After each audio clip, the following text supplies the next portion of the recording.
ನಮಸ್ಕಾರ. ಇದ್ದಕ್ಕಿದ್ದಂತೆಯೇ ರಾಜ್ಯ ರಾಜಕಾರಣದಲ್ಲಿ ಮಹಾ ಬದಲಾವಣೆಯೇ ಆಗಿದೆ. ಬಿಜೆಪಿ ಪಾಳಯದಲ್ಲಿ ಸ್ಫೋಟಕ ಬದಲಾವಣೆಯೊಂದು ಆಗಿದೆ. ಯಡಿಯೂರಪ್ಪ ತೆಗೆದುಕೊಂಡ ಆ ಮಹತ್ವದ ನಿರ್ಧಾರ ಏನು ಗೊತ್ತಾ? ಇಷ್ಟು ದಿನ ಸೈಲೆಂಟ್ ಆಗಿದ್ದ ರಾಜ ಹುಲಿ ಮತ್ತೆ ಆಟ ಶುರು ಮಾಡಿದ್ರ? ಯಡಿಯೂರಪ್ಪ ನಿರ್ಧಾರದ ಹಿಂದೆ ಹಲವು ಲೆಕ್ಕಾಚಾರಗಳು ಇದೆಯಾ? ಪುತ್ರ ವಿಜಯೇಂದ್ರ ರಾಜಕೀಯ ಬೆಳವಣಿಗೆಗೆ ಯಡಿಯೂರಪ್ಪ ಮಾಡ್ತಿರುವ ಕಸರತ್ತೇನು ಗೊತ್ತಾ? ಎರಡನೇ ಮಗನ ಪಟ್ಟಾಭಿಷೇಕಕ್ಕೆ ಬಿಎಸ್ವೈ ಅತಿ ದೊಡ್ಡ ಶಿಕಾರಿ.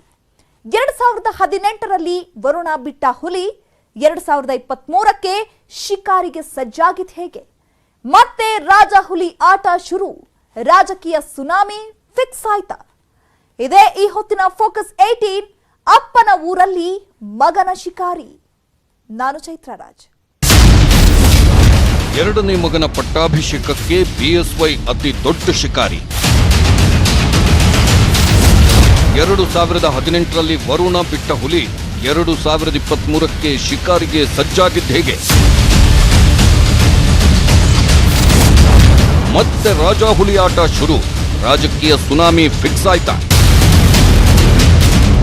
ನಾನು ನಿಲ್ಲದೆ ಇರೋದ್ರಿಂದ ವಿಜಯೇಂದ್ರ ಶಿಕಾರಿಪುರ ತಾಲೂಕಿನಲ್ಲಿ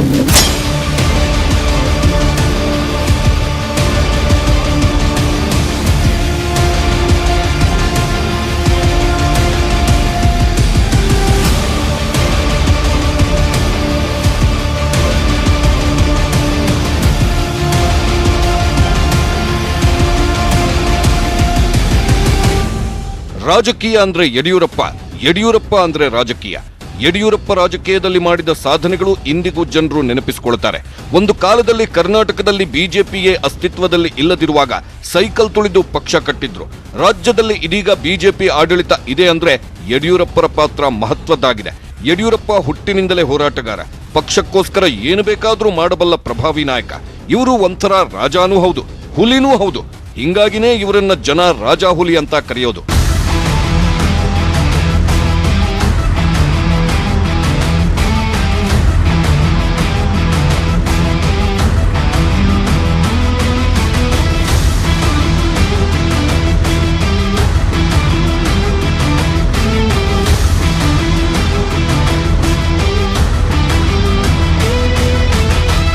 ಕರ್ನಾಟಕದಲ್ಲಿ ಕಮಲದ ವಾಸನೆನೇ ಇಲ್ದಿರೋ ಟೈಮಲ್ಲಿ ಯಡಿಯೂರಪ್ಪ ಕಮಲಕೋಟೆಯನ್ನೇ ಕಟ್ಟಿದ್ದು ಈಗ ಚರಿತ್ರೆಯ ಪುಟದಲ್ಲಿ ಸುವರ್ಣಾಕ್ಷರದಲ್ಲಿ ದಾಖಲಾಗಿದೆ.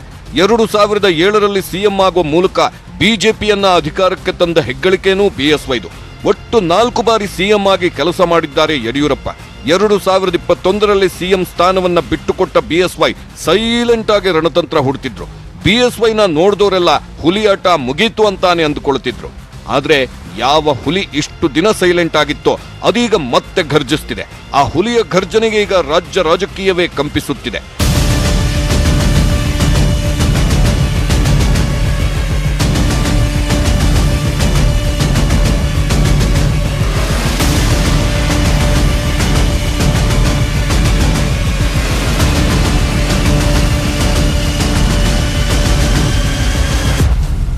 ಇಷ್ಟು ದಿನ ಮಗನ ವಿಚಾರದಲ್ಲಿ ಮೌನವಾಗಿಯೇ ಇದ್ದ ಮಾಜಿ ಸಿಎಂ ಯಡಿಯೂರಪ್ಪ ಇದೀಗ ಏಕಾಏಕಿ ದೊಡ್ಡ ನಿರ್ಧಾರವನ್ನೇ ತೆಗೆದುಕೊಂಡಿದ್ದಾರೆ. ಪುತ್ರನ ರಾಜಕೀಯ ಏಳಿಗೆಗೆ ಯಡಿಯೂರಪ್ಪ ನಿರ್ಧಾರ ಇದೀಗ ಎಲ್ಲರಲ್ಲೂ ಅಚ್ಚರಿ ಸೃಷ್ಟಿಸಿದೆ. ಪುತ್ರನ ರಾಜಕೀಯ ಬೆಳವಣಿಗೆಗೆ ಬಿಎಸ್ ಯಡಿಯೂರಪ್ಪ ಕ್ಷೇತ್ರವನ್ನೇ ತ್ಯಾಗ ಮಾಡಿದ್ದಾರೆ. 2023ರಲ್ಲಿ ನಡೆಯುವ ವಿಧಾನಸಭಾ ಚುನಾವಣೆಯಲ್ಲಿ ಶಿಕಾರಿಪುರದಿಂದಲೇ ಬಿವೈ ವಿಜಯೇಂದ್ರ ಸ್ಪರ್ಧೆ ಮಾಡುತ್ತಾರೆ ಅಂತ ಯಡಿಯೂರಪ್ಪ ಘೋಷಣೆ ಮಾಡಿದ್ದಾರೆ. ಯಡಿಯೂರಪ್ಪರ ಈ ಒಂದು ನಿರ್ಧಾರ ರಾಜ್ಯ ರಾಜಕೀಯದಲ್ಲಿ ಕಂಪನವನ್ನೇ ಸೃಷ್ಟಿ ಮಾಡುತ್ತಿದೆ.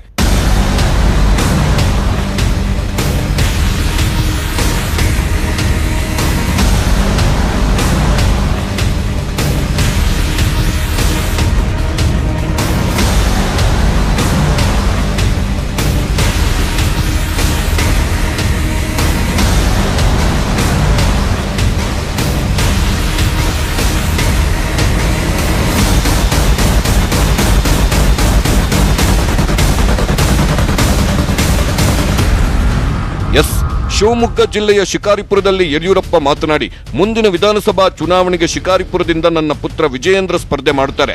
ಮೈಸೂರು ಭಾಗದಿಂದ ವಿಜಯೇಂದ್ರಗೆ ಸ್ಪರ್ಧೆ ಮಾಡಲು ಒತ್ತಡ ಇದೆ, ಆದರೆ ನಾನು ಶಿಕಾರಿಪುರದಿಂದ ಸ್ಪರ್ಧೆ ಮಾಡಲ್ಲ. ನಾನು ಕ್ಷೇತ್ರ ಬಿಡೋದ್ರಿಂದ ನನ್ನ ಸ್ಥಾನಕ್ಕೆ ವಿಜಯೇಂದ್ರ ಸ್ಪರ್ಧೆ ಮಾಡುತ್ತಾರೆ ಎಂದು ಯಡಿಯೂರಪ್ಪ ಹೇಳಿದ್ರು. ಈ ಒಂದು ಮಾತು ಈಗ ತಲ್ಲಣ ಸೃಷ್ಟಿಸುತ್ತಿದೆ.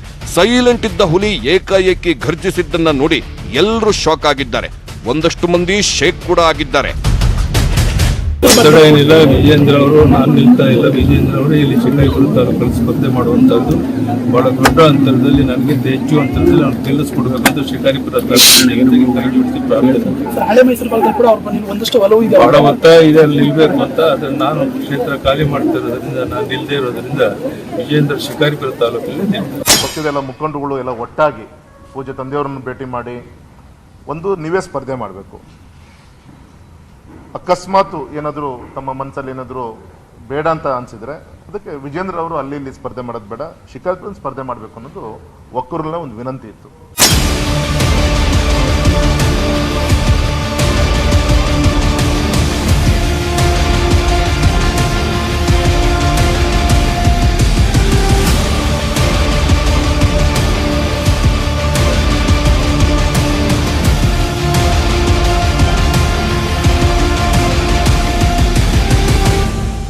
ಎರಡು 2023ರಲ್ಲಿ ನಡೆಯುವ ವಿಧಾನಸಭಾ ಚುನಾವಣೆಗೆ 3 ಪಕ್ಷಗಳು ಈಗಿಂದಲೇ ರಣತಂತ್ರ ನಡೆಸುತ್ತಿವೆ.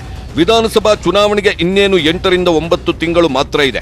ಹೀಗಿರುವಾಗಲೇ ಯಡಿಯೂರಪ್ಪರ ರಣತಂತ್ರ ಎಲ್ಲರಲ್ಲೂ ಕುತೂಹಲ ಮೂಡಿಸಿದೆ.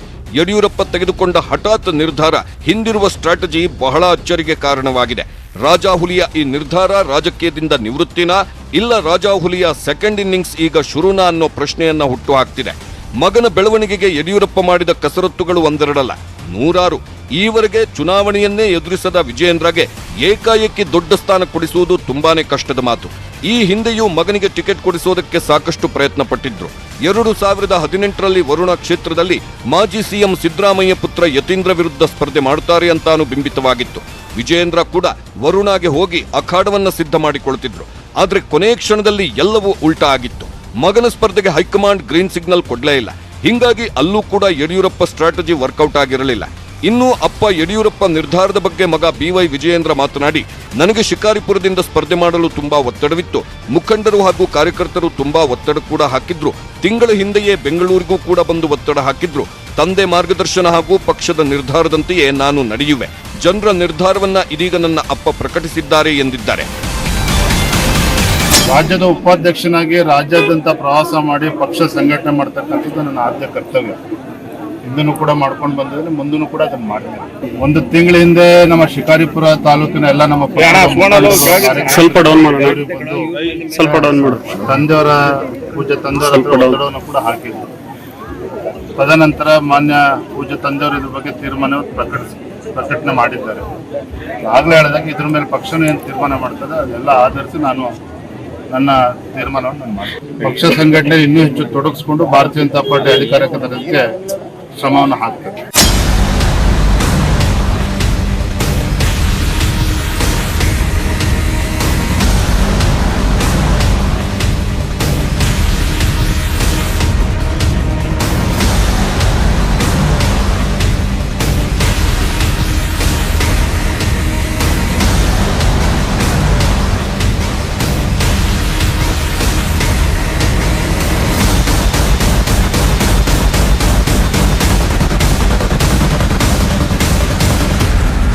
ಈ ಹಿಂದೆನೂ ವಿಜಯೇಂದ್ರ ಟಿಕೆಟ್ಗಾಗಿ ಒತ್ತಡ ಹಾಕಿದ್ರಂತೆ. ರಾಜ್ಯ ಬಿಜೆಪಿ ಉಸ್ತುವಾರಿ ಅರುಣ್ ಸಿಂಗ್ ಜೊತೆ ಕೂಡ ಚರ್ಚೆ ಮಾಡಿದ್ರಂತೆ. ಇಂಥದ್ದೇ ಕ್ಷೇತ್ರ ಅಂತ ನನಗೆ ಫಿಕ್ಸ್ ಮಾಡಿ, ನಾನು ರಾಜ್ಯದ ಯಾವುದೇ ಕ್ಷೇತ್ರದಿಂದಲೂ ಸ್ಪರ್ಧೆ ಮಾಡಲು ಸಿದ್ಧನಿದ್ದೇನೆ. ಹಳೆ ಮೈಸೂರು ಭಾಗದಲ್ಲಿ ಸ್ಪರ್ಧೆ ಮಾಡುವಂತೆ ಅಭಿಮಾನಿಗಳು ಕಾರ್ಯಕರ್ತರ ಒತ್ತಡ ಇದೆ. ನೀವು ನನಗೆ ಕ್ಷೇತ್ರ ಕನ್ಫರ್ಮ್ ಮಾಡಿದ್ರೆ ನನಗೂ ಸಂಘಟನೆ ಮಾಡಲು ಕ್ಲಾರಿಟಿ ಸಿಗುತ್ತೆ. ರಾಜ್ಯಾದ್ಯಂತ ಸಂಘಟನೆ ಬಲಪಡಿಸಲು ಅವಕಾಶವಾಗಲಿದೆ. ನೀವು ಕ್ಷೇತ್ರ ಫಿಕ್ಸ್ ಮಾಡೋವರೆಗೂ ಸದ್ಯಕ್ಕೆ ನಾನು ಸಂಘಟನಾ ವಿಚಾರದಲ್ಲಿ ಎಲ್ಲೂ ಪ್ರವಾಸ ಮಾಡಲ್ಲ. ನನಗೊಂದು ಕ್ಲಾರಿಟಿ ಕೊಡಿ ಎಂದು ಅರುಣ್ ಸಿಂಗ್ ಬಳಿ ವಿಜಯೇಂದ್ರ ಕೇಳಿದ್ರಂತೆ. ಆದ್ರೆ ಅರುಣ್ ಸಿಂಗ್ BY ವಿಜಯೇಂದ್ರ ಮನವಿ ಬಗ್ಗೆ ಇದುವರೆಗೂ ಯಾವುದೇ ಕ್ಲಾರಿಟಿ ಕೊಟ್ಟಿರಲಿಲ್ಲ ಅಂತೆ. ಹಿಂಗಿರುವಾಗಲೇ BSYನೇ ಈಗ ಅಧಿಕೃತವಾಗಿ ಮಗನನ್ನ ಅಖಾಡಕ್ಕೆ ಇಳಿಸುತ್ತಿದ್ದಾರೆ. ರಾಜಕೀಯ ರಣಬೇಟೆಗಾಗಿ ಅತಿ ದೊಡ್ಡ ಶಿಕಾರಿಗಾಗಿ ವಿಜಯೇಂದ್ರರನ್ನ ಸಜ್ಜುಗೊಳಿಸುತ್ತಿದ್ದಾರೆ. ಇಷ್ಟು ದಿನ ಸೈಲೆಂಟ್ ಆಗಿದ್ದ BSY ಈಗ ಮಗನಿಗೆ ಶಿಕಾರಿಪುರ ಬಿಟ್ಟುಕೊಟ್ಟಿರೋದು ರಾಜಕೀಯ ವಲಯದಲ್ಲಿ ಸಂಚಲನ ಸೃಷ್ಟಿ ಮಾಡುತ್ತಿದೆ. ಇದು BSY ರಾಜಕೀಯ ನಿವೃತ್ತಿನಾ, ಇಲ್ಲ ರಾಜಾಹುಲಿಯ ಸೆಕೆಂಡ್ ಇನ್ನಿಂಗ್ ಶುರುನಾ ಅನ್ನೋ ಪ್ರಶ್ನೆಗಳು ಹುಟ್ಕೊಂಡಿವೆ. ನಾನು ನಿಲ್ದೇ ಇರೋದ್ರಿಂದ ವಿಜೇಂದ್ರ ಶಿಕಾರಿಪುರ ತಾಲೂಕಿನಲ್ಲಿ ನಿಲ್ತಾರೆ.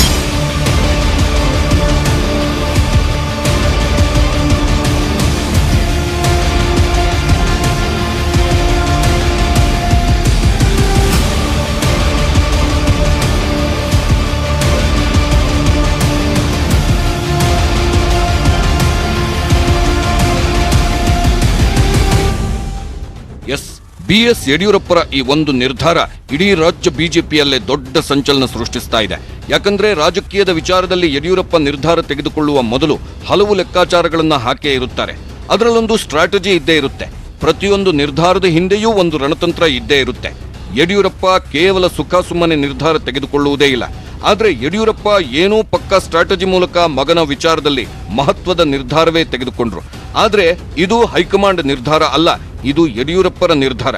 ಮುಂಬರುವ ವಿಧಾನಸಭೆ ಚುನಾವಣೆಯಲ್ಲಿ ಶಿಕಾರಿಪುರದಿಂದ ವಿಜಯೇಂದ್ರಗೆ ಟಿಕೆಟ್ ಕೊಡಬೇಕೋ ಬೇಡವೋ ಅನ್ನೋದು ಹೈಕಮಾಂಡ್ ನಿರ್ಧಾರದ ಮೇಲಿದೆ.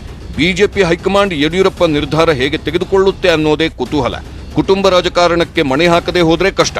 ಆದ್ರೆ ಯಡಿಯೂರಪ್ಪ ಮಾತ್ರ ರಾಜ್ಯ ಬಿಜೆಪಿಯ ಟೆನ್ಷನ್ ಕ್ಲಿಯರ್ ಮಾಡಿದ್ದಾರೆ. ಹಾಗಾದ್ರೆ ಬಿಎಸ್ ಯಡಿಯೂರಪ್ಪ ತೆಗೆದುಕೊಂಡಿರುವ ನಿರ್ಧಾರ ಹೈಕಮಾಂಡ್ ಪರಿಗಣಿಸುತ್ತಾ ಅನ್ನೋದೇ ಕುತೂಹಲಕ್ಕೆ ಕಾರಣವಾಗಿದೆ.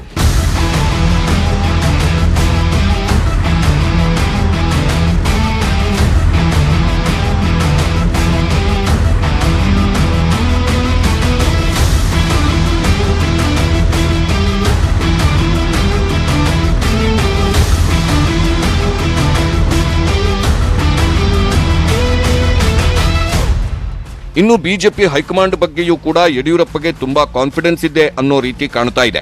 ಬಿಜೆಪಿ ಹೈಕಮಾಂಡ್ ಬಗ್ಗೆ ಯಡಿಯೂರಪ್ಪ ಮಾತನಾಡಿ, ಕೇಂದ್ರ ಹಾಗೂ ರಾಜ್ಯ ಬಿಜೆಪಿ ನಾಯಕರು ವಿಜಯೇಂದ್ರಗೆ ಟಿಕೆಟ್ ಕೊಡುತ್ತಾರೆ ಅನ್ನೋ ವಿಶ್ವಾಸ ನನಗೆ ಇದೆ. ಮುಂದಿನ ವಿಧಾನಸಭಾ ಚುನಾವಣೆಯಲ್ಲಿ 120ರಿಂದ 130 ಸ್ಥಾನ ಗೆದ್ದೇ ಗೆಲ್ಲುತ್ತೇವೆ. ಇದರಲ್ಲಿ ಯಾವುದೇ ಅನುಮಾನ ಇಲ್ಲ. ನಾನು ಯಾವತ್ತೂ ಸಿಎಂ ಸ್ಥಾನಕ್ಕೆ ರಾಜೀನಾಮೆ ಕೊಟ್ಟನೋ ಅವತ್ತಿನಿಂದಲೇ ವಿಜಯೇಂದ್ರರನ್ನ ಚುನಾವಣೆಗೆ ನಿಲ್ಲಿಸಬೇಕೆಂದು ತೀರ್ಮಾನ ಮಾಡಿದ್ದೇನೆ. ಈ ವಿಚಾರದಲ್ಲಿ ಕಾಂಗ್ರೆಸ್ನವರು ಹಗಲುಗನಸು ಕಾಣುವುದು ಬೇಡ ಅಂತ ತಿರುಗೇಟು ಕೊಟ್ಟಿದ್ದಾರೆ. ಇನ್ನು ಈ ಬಗ್ಗೆ ಬಿಜೆಪಿಯ ನಾಯಕರು ಕೂಡ ಪ್ರತಿಕ್ರಿಯೆ ನೀಡಿದ್ದಾರೆ. ಮಗನ ವಿಚಾರದಲ್ಲಿ ಯಡಿಯೂರಪ್ಪ ತೆಗೆದುಕೊಂಡ ನಿರ್ಧಾರದ ಬಗ್ಗೆ ವಿಧಾನಸೌಧದಲ್ಲಿ ಸಚಿವ ಮಾಧುಸ್ವಾಮಿ ಮಾತನಾಡಿ, ಯಡಿಯೂರಪ್ಪ ಘೋಷಣೆ ಮಾಡಿದ್ದು ಅವರ ವೈಯಕ್ತಿಕ ವಿಚಾರವಾಗಿದೆ. ಈ ವಿಚಾರದಲ್ಲಿ ನಾವು ಕಾಮೆಂಟ್ ಮಾಡಲ್ಲ. ಇದು ಪಕ್ಷದ ನಿರ್ಧಾರ ಅಲ್ಲ, ಪಕ್ಷ ಕೂಡ ಹೇಳಿಲ್ಲ ಎಂದಿದ್ದಾರೆ. ನಮಗೆ ಈಗ ಯಡಿಯೂರಪ್ಪನವ್ರು ಘೋಷಣೆ ಮಾಡೋರ ಮೇಲೆ ಅದ್ರ ಬಗ್ಗೆ ಕಾಮೆಂಟ್ ಮಾಡಕ್ ನಾ ಯಾರಪ್ಪ? ಇಲ್ಲಪ್ಪ, ನಾವ್ಯಾರು ಯಡಿಯೂರಪ್ಪನವ್ರು ಮುಗಿಬೇಕು ಇನ್ನಿಂಗ್ಸ್ ಅಂತ ಅಪೇಕ್ಷೆ ಪಟ್ಟಿಲ್ಲ. ಅವ್ರು ಘೋಷಣೆ ಮಾಡೋರೆ, ಪಕ್ಷ ಏನು ಹೇಳಿಲ್ವಲ್ಲ. ಪಕ್ಷ ಹೇಳಿದ್ರೆ ನೀನು ಟೀಕೆ ಮಾಡ್ಬೋದು, ಯಾಕ್ರೆ ಯಡಿಯೂರಪ್ಪನವ್ರಿಗೆ ಹಿಂಗೆ ಹೇಳಿರಿ ಅಂತ. ಅವ್ರು ಹೇಳಿರೋದಕ್ಕೆ ನಾವೇನು ಕಾಮೆಂಟ್ ಮಾಡೋದು? ಇಲ್ಲ ರೀ, ಪಕ್ಷ ಹೇಳಿಲ್ಲ ಯಡಿಯೂರಪ್ಪನವ್ರು. ಯಡಿಯೂರಪ್ಪ ಬಗ್ಗೆ ಹಳ್ಳಿ ಹಕ್ಕಿ ಎಚ್ ವಿಶ್ವನಾಥ್ ಕೂಡ ಹೊಸ ಬಾಂಬ್ ಸಿಡಿಸಿದ್ದಾರೆ. ಮೋದಿ ವಂಶ ಪಾರಂಪರ್ಯ ರಾಜಕೀಯ ಬೇಡ ಅಂತಾರೆ. ಆದರೂ ಕೂಡ ಮತ್ತೆ ಕುಟುಂಬದವರಿಗೆ ಟಿಕೆಟ್ ಕೊಡಿಸಲು ಯಡಿಯೂರಪ್ಪ ಪ್ರಯತ್ನ ಮಾಡುತ್ತಿದ್ದಾರೆ. ಈಗಾಗಲೇ ಯಡಿಯೂರಪ್ಪ ಕುಟುಂಬದ ಬಿವೈ ರಾಘವೇಂದ್ರ ರಾಜಕೀಯದಲ್ಲಿದ್ದಾರೆ. ಶಿಕಾರಿಪುರದಿಂದ ಬೇರೆಯವರಿಗೆ ಅವಕಾಶ ಕೊಡಲಿ, ಸಾಮಾನ್ಯ ಕಾರ್ಯಕರ್ತರಿಗೆ ಕ್ಷೇತ್ರ ಬಿಟ್ಟುಕೊಡಲಿ ಅಂತ ಹಳ್ಳಿ ಹಕ್ಕಿ ಎಚ್ ವಿಶ್ವನಾಥ್ ಆಗ್ರಹಿಸಿದ್ದಾರೆ. ವಂಶ ಪಾರಂಪರ್ಯದ ರಾಜಕಾರಣ, ಆಡಳಿತ, ಜನತಂತ್ರ ವ್ಯವಸ್ಥೆಯನ್ನ ಗೆದ್ದಲು ತಿಂತಾ ಇದೆ ಅಂತಕ್ಕಂಥ ಮಾತನ್ನ ಮೋದಿಯವರು ಪದೇ ಪದೇ ಹೇಳ್ತಾ ಇದ್ದಾರೆ. ನಾನಾದ್ಮೇಲೆ ನನ್ನ ಮಗನಿಗೆ ಕೂಡ, ಅವನಾದ್ಮೇಲೆ ಅವ್ರ ಅಪ್ಪನಿಗೆ ಕೂಡ ಹಾಗಾದ್ರೆ ಮೋದಿಯವರ ಮಾತುಗಳು ಯಾರಿಗೂ ಹಿಡಿಸ್ತಾ ಇದ್ವಿ? ಈಗಾಗಲೇ ರಾಘವೇಂದ್ರ ಅವರು ಇದ್ದಾರೆ, ಶಿಕಾರಿಪುರ ಕೊಡಿ, ಇನ್ಯಾರಿಗಾದ್ರೂ ಸಾಮಾಜಿಕ ನ್ಯಾಯ ಬೇಡವೇ? ನಿಮ್ಗೋಸ್ಕರ ದುಡಿದಿರೋರು ಶಿಕಾರಿಪುರದಲ್ಲಿ ಇಲ್ಲವೇ? ಜನಗಳಲ್ಲಿ ಕೊಡಿ ಯಾರಿಗಾದ್ರೂ. ಯಡಿಯೂರಪ್ಪ ನಿರ್ಧಾರದ ಬಗ್ಗೆ ವಿರೋಧ ಪಕ್ಷದವರು ಕೂಡ ಪ್ರತಿಕ್ರಿಯೆ ನೀಡಿದ್ದಾರೆ. ದಾವಣಗೆರೆಯಲ್ಲಿ ಶಾಸಕ ಜಮೀರ್ ಅಹಮದ್ ಖಾನ್ ಮಾತನಾಡಿ, ಯಡಿಯೂರಪ್ಪ ಅವರು ಪುತ್ರನಿಗೆ ಯಾಕೆ ಕ್ಷೇತ್ರ ಬಿಟ್ಟುಕೊಡಬೇಕಿತ್ತು? ಬಿಜೆಪಿಯಲ್ಲಿ ಬೇರೆ ಕಾರ್ಯಕರ್ತರು ಇರಲಿಲ್ವಾ? ಯಡಿಯೂರಪ್ಪರನ್ನ ಸಿಎಂ ಮಾಡಿದ್ದು ಕಾರ್ಯಕರ್ತರು, ಇದು ಅವರು ಮರೆಯಬಾರದು. ಬಿಎಸ್ವೈ ಕಾರ್ಯಕರ್ತರಿಗೆ ಬಿಜೆಪಿ ಟಿಕೆಟ್ ನೀಡಬೇಕಿತ್ತು ಎಂದು ಜಮೀರ್ ಅಹಮದ್ ಕಿಡಿಕಾರಿದ್ದಾರೆ. ಅವ್ರ ಮಗನ್ನ ಬಿಟ್ಕೊಡ್ತಾ ಇದಾರೆ ಅಂದ್ರೆ ಬೇರೆ ಪಕ್ಷದಲ್ಲಿ ಬಿಜೆಪಿಯಲ್ಲಿ ಕಾರ್ಯಕರ್ತರು ಇಲ್ವಾ? ಬೇರೆಯವ್ರು ಬಿಟ್ಕೊಡ್ತಾನೆ, ಕಾರ್ಯಕರ್ತರು ಇಲ್ವಾ ಬಿಜೆಪಿಯಲ್ಲಿ? ನಾನು ನಿಲ್ಲದೆ ಇರೋದ್ರಿಂದ ವಿಜಯೇಂದ್ರ ಶಿಕಾರಿಪುರ ತಾಲೂಕಿನಲ್ಲಿ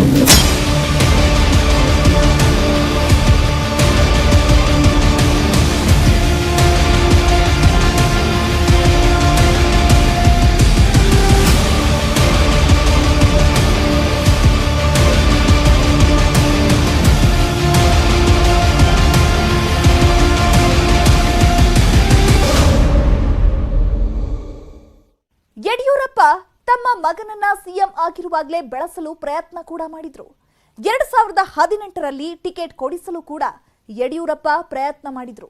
ಚುನಾವಣೆಯಲ್ಲಿ ಗೆಲ್ಲದಿದ್ರು ವಿಜಯೇಂದ್ರರನ್ನ ಚುನಾವಣಾ ಅಖಾಡಕ್ಕೆ ತಳ್ಳಲು ಪ್ರಯತ್ನ ಕೂಡ ಮಾಡಿದ್ರು. ಆದ್ರೆ ಯಡಿಯೂರಪ್ಪಗೆ ಆಗಿದ್ದು ಮಾತ್ರ ಹಿನ್ನಡೆಯೇ. ಯಡಿಯೂರಪ್ಪ ಹೂಡಿದ್ದ ರಣತಂತ್ರ ವರ್ಕೌಟ್ ಆಗಲೇ ಇಲ್ಲ. ಉಪಚುನಾವಣೆಯಲ್ಲಿ ವಿಜಯೇಂದ್ರ ಮಾಡಿದ ಸ್ಟ್ರಾಟಜಿ ಏನು? ಇದೀಗ ರಾಜ ಹುಲಿ ಸ್ಟ್ರಾಟಜಿಗೆ ಹೈಕಮಾಂಡ್ ಗ್ರೀನ್ ಸಿಗ್ನಲ್ ಕೊಡುತ್ತಾ? ಈ ಬಗ್ಗೆ ಸಂಪೂರ್ಣ ಮಾಹಿತಿ ಕೊಡ್ತೀವಿ ನೋಡಿ. ಈಗ ಮತ್ತೆ ರಾಜಾಹುಲಿ ಆಟ ಶುರುವಾಯ್ತಾ? ಶಿಕಾರಿಗೆ ಸಜ್ಜಾದ ಮರಿಹುಲಿಗೆ ವಿಜಯ ಫಿಕ್ಸ್. ವಿಜಯೇಂದ್ರ ಚುನಾವಣಾ ತಂತ್ರಗಾರಿಕೆ ಹೇಗಿದೆ? ದೋಸ್ತಿ ಸರ್ಕಾರ ಉರುಳಿಸಿ ಕಮಲಕೋಟೆ ಕಟ್ಟಿದ್ದೇಗೆ?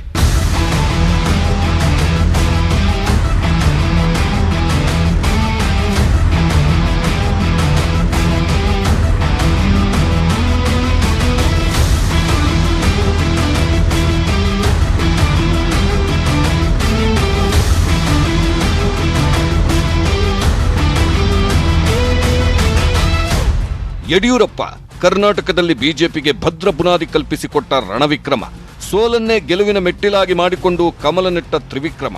ಆದರೆ 2021ರಲ್ಲಿ ಹೈಕಮಾಂಡ್ ಲೆಕ್ಕಾಚಾರದಂತೆ ಸಿಎಂ ಸ್ಥಾನವನ್ನ ಬಿಟ್ಟುಕೊಟ್ಟರು ಬಿಎಸ್ವೈ. ಆ ಸಿಎಂ ಸ್ಥಾನ ತ್ಯಾಗದ ಹಿಂದೆ ಮಗನ ಭವಿಷ್ಯದ ಲೆಕ್ಕಾಚಾರವೂ ಅಡಗಿತ್ತು. ಹಿಂಗಾಗಿ ಸಂತೋಷದ ಮನೋಭಾವನೆಯಿಂದಲೇ ಸಿಎಂ ಸ್ಥಾನವನ್ನ ಬಿಟ್ಟುಕೊಟ್ಟಿದ್ರು. ಆಗ ರಾಜಾಹುಲಿ ಆಟ ಮುಗೀತಾ, ಬಿಎಸ್ವೈ ರಾಜಕೀಯ ನಿವೃತ್ತಿ ತಗೊಂಡ್ರಾ ಅಂತಲೇ ಜನ ಅಂದುಕೊಂಡಿದ್ರು. ಆದ್ರೀಗ ರಾಜಾಹುಲಿ ಮತ್ತೆ ಘರ್ಜಿಸುತ್ತಿದ್ದಾರೆ. ಎಲೆಕ್ಷನ್ ಹತ್ರ ಬರ್ತಿದ್ದಂತೆಯೇ ಮಗನಿಗೆ ಶಿಕಾರಿ ಹೇಳಿಕೊಟ್ಟು ಅಖಾಡಕ್ಕೆ ಇಳಿಸುತ್ತಿದ್ದಾರೆ. ಇದು ಈಗ ಸಂಚಲನ ಸೃಷ್ಟಿ ಮಾಡುತ್ತಿದೆ. ನಾನು ಇಲ್ಲದೆ ಇರೋದ್ರಿಂದ ವಿಜಯೇಂದ್ರ ಶಿಕಾರಿಪುರ ತಾಲೂಕಿನಲ್ಲಿ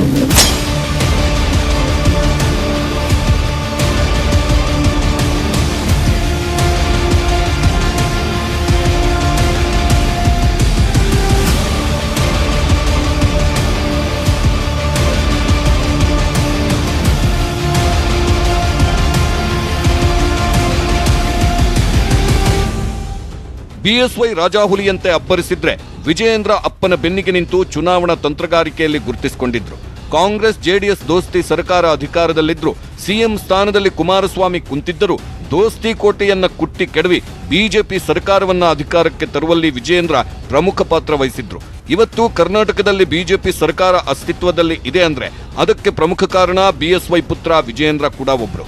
ಕಾಂಗ್ರೆಸ್ ಮತ್ತು ಜೆಡಿಎಸ್ ಶಾಸಕರನ್ನ ಬಿಜೆಪಿ ಕಡೆ ಸೆಳೆದುಕೊಂಡು ಅವರನ್ನ ಮುಂಬೈನಲ್ಲಿ ವಾಸ್ತವ್ಯ ಹೂಡುವಂತೆ ಮಾಡಿ ಅಪ್ಪನ ಬೆನ್ನಿಗೆ ನಿಂತು ಸಿಎಂ ಮಾಡಿದ್ರು. ನಂತರ ಬೈ ಎಲೆಕ್ಷನ್ ಉಸ್ತುವಾರಿ ವಹಿಸಿಕೊಂಡು ಬಹುತೇಕ ಶಾಸಕರನ್ನ ಗೆಲ್ಲಿಸಿಕೊಂಡು ಬರುವಲ್ಲಿಯೂ ವಿಜಯೇಂದ್ರ ಸಕ್ಸಸ್ ಆದ್ರು. ಇದೆಲ್ಲವನ್ನೂ ಹೈಕಮಾಂಡ್ ಸೂಕ್ಷ್ಮವಾಗಿ ನೋಡುತ್ತಾನೆ ಇತ್ತು. ಆಗಲೇ ನೋಡಿ ಹೈಕಮಾಂಡ್ಗೆ ಗೊತ್ತಾಗಿದ್ದು ವಿಜಯೇಂದ್ರ ಅಂದ್ರೆ ಬರೀ ಹೆಸರಲ್ಲಿ ಬಿಜೆಪಿಯ ವಿಜಯದ ಸಂಕೇತ ಅನ್ನೋದು.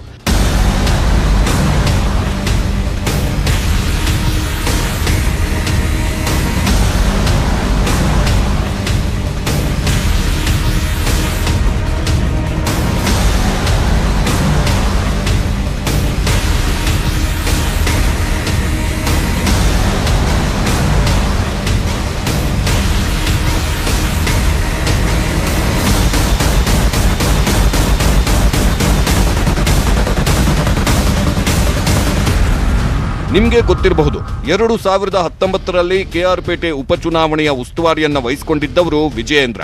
ವಹಿಸಿಕೊಂಡ ಜವಾಬ್ದಾರಿಯನ್ನ ಅಚ್ಚುಕಟ್ಟಾಗಿ ನಿಭಾಯಿಸಿದ ವಿಜಯೇಂದ್ರ ನಾರಾಯಣಗೌಡ ಅವರನ್ನ ಗೆಲ್ಲಿಸಿಕೊಂಡು ಬರುವಲ್ಲಿ ಪ್ರಮುಖ ಪಾತ್ರವನ್ನ ವಹಿಸಿದ್ರು. ಬಿಜೆಪಿ ಗೆಲ್ಲಲು ಸಾಧ್ಯವಾಗದ ಕ್ಷೇತ್ರಗಳಲ್ಲಿ ವಿಜಯೇಂದ್ರ ಕಮಾಲ್ ಮಾಡಿದ್ರು. ಉಪಚುನಾವಣೆಗಳಲ್ಲಿ ಬಿಜೆಪಿ ಅಭ್ಯರ್ಥಿಗಳನ್ನ ದೊಡ್ಡ ಮಟ್ಟದ ಅಂತರದಿಂದಲೇ ಗೆಲ್ಲಿಸಿಕೊಂಡು ಬಂದಿದ್ರು ಚುನಾವಣಾ ತಂತ್ರಗಾರ. 2020ರಲ್ಲಿ ನಡೆದ ಶಿರಾ ಕ್ಷೇತ್ರದ ಉಪಚುನಾವಣೆಗೂ ವಿಜಯೇಂದ್ರಗೆ ಉಸ್ತುವಾರಿ ವಹಿಸಲಾಗಿತ್ತು. 2020 ಜುಲೈ 31ರಂದು ಬಿಜೆಪಿ ರಾಜ್ಯ ಉಪಾಧ್ಯಕ್ಷರಾಗಿ ನೇಮಕಗೊಂಡಿದ್ದ ವಿಜಯೇಂದ್ರಗೆ ಶಿರಾ ಅಗ್ನಿ ಪರೀಕ್ಷೆ ಅಂತಿತ್ತು. ಅಲ್ಲೇ ಬೀಡು ಬಿಟ್ಟಿದ್ದ ವಿಜಯೇಂದ್ರ ಚುನಾವಣೆಯಲ್ಲಿ ಬಿಜೆಪಿ ಅಭ್ಯರ್ಥಿ ರಾಜೇಶ್ ಗೌಡ ಅವರನ್ನ ಗೆಲ್ಲಿಸುವಲ್ಲಿ ಪ್ರಮುಖ ಪಾತ್ರ ವಹಿಸಿದ್ರು. ಸಹಜವಾಗಿ ಅವರಿಗೆ ಈ ಗೆಲುವು ಪಕ್ಷದಲ್ಲಿ ವರ್ಚಸ್ಸು ತಂದುಕೊಟ್ಟಿತ್ತು.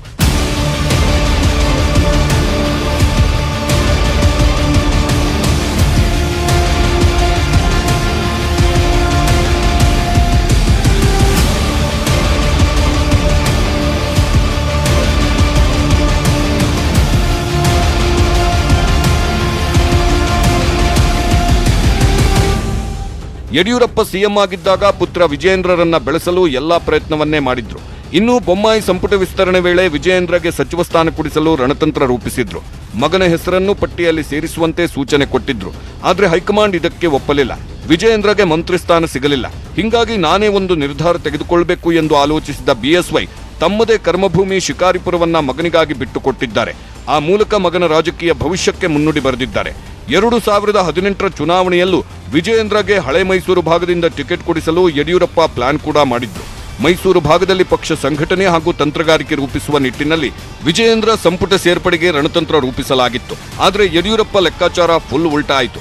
ಬಿಜೆಪಿಯಲ್ಲೇ ತೆರೆಮರೆಯಲ್ಲಿ ಹಲವು ಲಾಬಿಗಳು ಚರ್ಚೆಗಳು ನಡೆದವು. ಆದರೆ ಕೊನೆಯ ಘಳಿಗೆಯಲ್ಲಿ ಇದ್ಯಾವುದೂ ನಡೆಯಲಿಲ್ಲ.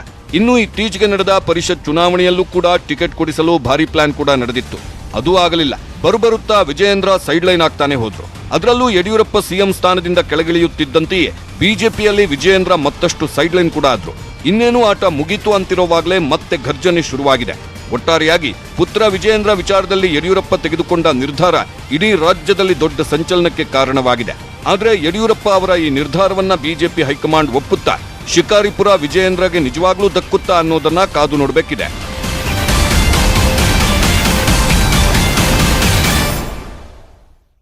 ಇದಾಗಿತ್ತು ಈ ಹೊತ್ತಿನ ಫೋಕಸ್ 18. ನೋಡ್ತಾ ಇರಿ ನ್ಯೂಸ್ 18 ಕನ್ನಡ. ಜಾಲ ನಮ್ಮದು, ಬಲ ನಿಮ್ಮದು.